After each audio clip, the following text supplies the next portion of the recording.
Week 2, Part 1, The Western Epistemology of the Environment.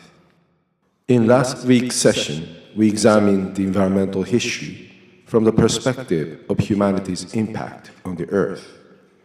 We have learned that since the advent of agriculture, humanity as a whole seems to have exploited the Earth for its gain, without regard for other life forms that constitute Earth's support system. In this week's sessions, we attempt to locate the epistemological base that underlines the disconnect or separation between humanity and nature, where nature is perceived as wilderness to be conquered, or an object to be fully exploited. We attempt to locate the epistemological origin of the disconnect through the critical analysis of the Western epistemological tradition. The historical roots of Western European environmental attitudes and values by Bayard Caldicott traces the Western epistemology of the environmental history from the perspective of the Judeo-Christian cultural tradition, Greek mythology and philosophy, and Islamic tradition. Caldicott delineates three environmental epistemological prototypes from the Judeo-Christian tradition. Number one, despotic relationship between humanity and nature. Two, steward relationship or shepherd and flock relationship between humanity and nature. Three, humanity as citizen of a larger biotic community. One could trace the genealogy of environmental values and attitudes of industrial developmentalist, conservationist, and ecologist epistemologies back to these three prototypes or paradigms.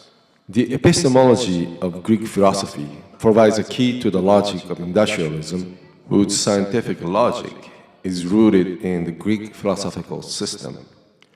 For instance, while Heraclitus' concept of logos provides the foundation of what is later to be known as ecological system, Pythagorean philosophy contains dualistic logic, soul and nature, that can potentially cause the cognitive disconnect between humanity and nature, whereby nature is perceived as the, quote, source of all evil and sin, unquote.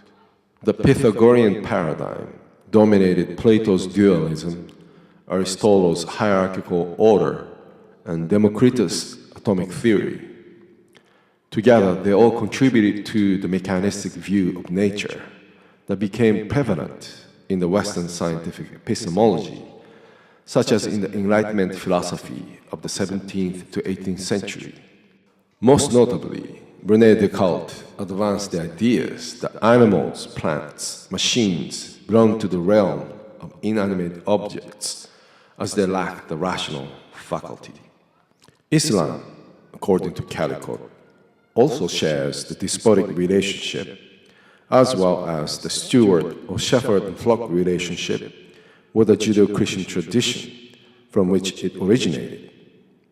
The otherworldly orientation of redemption in Christianity and Islam, in contrast to the this-worldly orientation of Judaism, can potentially lead to humans' disconnect with nature and the environment, which are seen to belong to the immanent world the humans eventually depart from.